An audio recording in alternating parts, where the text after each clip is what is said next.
ఆంధ్రప్రదేశ్ ఉత్తరాంధ్ర విమానయాన రంగంలో అత్యంత చారిత్రాత్మక మార్పుకు కేంద్ర పౌర విమానయాన శాఖ శ్రీకారం చుట్టింది. విజయనగరం జిల్లా భోగాపురంలో నిర్మాణం పూర్తి చేసుకున్న అంతర్జాతీయ విమానాశ్రయం నుంచి ఆగస్టు 17 అర్ధరాత్రి 12 గంటల 1 నిమిషం నుంచి పూర్తి స్థాయి విమాన రాకపోకలు ప్రారంభం కానున్నట్లు కేంద్ర ప్రభుత్వం గెజెట్ నోటిఫికేషన్ విడుదల చేసింది. ఇదే సమయంలో సుదీర్ఘకాలంగా సేవలు అందిస్తున్న విశాఖపట్నం ఎయిర్పోర్ట్ సివిల్ ఎన్క్లేవ్ నుంచి షెడ్యూల్డ్ వాణిజ్య విమానాల రాకపోకలను నిలిపివేస్తున్నట్లు ప్రకటించింది. కేంద్రం వెలువరించిన ఈ నోటిఫికేషన్ మరియు భోగాపురం ఎయిర్పోర్ట్ కు పెట్టిన నూతన పేరు తాలూకు పూర్తి వివరాలను ఈ వీడియోలో చాలా క్లియర్ గా చూద్దాం.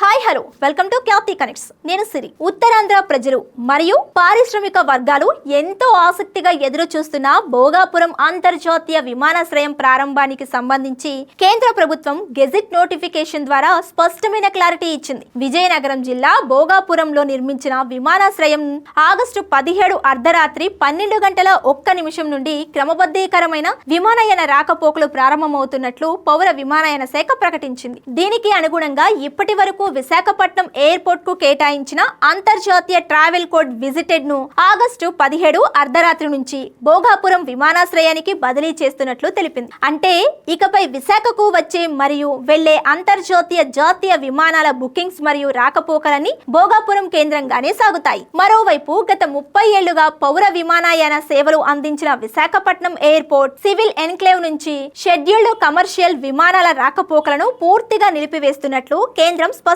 చేసింది. అయితే జాతీయ అత్యవసర పరిస్థితుల్లో ఈ నిబంధనకు మినహాయింపు ఉంటుందని పేర్కొంది. అలాగే భారతీయ వాయుసేన, సాయుధ దళాలు, పోలీస్ విమానాలు, ప్రభుత్వ అతిథులు రాకపోకలు సాగించే విమానాలు మరియు విఐపి ఎయిర్ క్రాఫ్ట్లు ఇక్కడ నుంచే నడుస్తాయని స్పష్టం చేసింది. వీటితో పాటు నాన్ షెడ్యూల్డ్ వాణిజ్య కార్యకలాపాలు కూడా విశాఖపట్నం ఎయిర్పోర్ట్ లోనే కొనసాగుతాయని నోటిఫికేషన్ లో వివరంగా పేర్కొంది. పబ్లిక్ ప్రైవేట్ పార్ట్నర్షిప్ విధానంలో జిఎంఆర్ సంస్థ నిర్మించిన ఈ భోగాపురం విమానాశ్రయానికి అల్లూరి సీతారామరాజు అంతర్జాతీయ విమానాశ్రయంగా నామకరణం చేస్తూ పౌర విమానయాన శాఖ మంగళవారం అధికారిక గెజెట్ నోటిఫికేషన్ విడుదల చేసింది. గత 2024 సెప్టెంబర్ 18న ముఖ్యమంత్రి నారా చంద్రబాబు నాయుడు అధ్యక్షతన జరిగిన రాష్ట్ర మంత్రివర్గ సమావేశంలో ఈ విమానాశ్రయానికి విప్లవ వీరుడు అల్లూరి సీతారామరాజు పేరు పెట్టాలని నిర్ణయించారు. రాష్ట్ర ప్రభుత్వ ప్రతిపాదనను ఆమోదిస్తూ కేంద్రం ఇప్పుడు దానిని అధికారికంగా గుర్తిస్తూ నోటిఫికేషన్ ఇచ్చింది. నూతన అంతర్జాతీయ విమానాశ్రయం అందుబాటులోకి రావటం వల్ల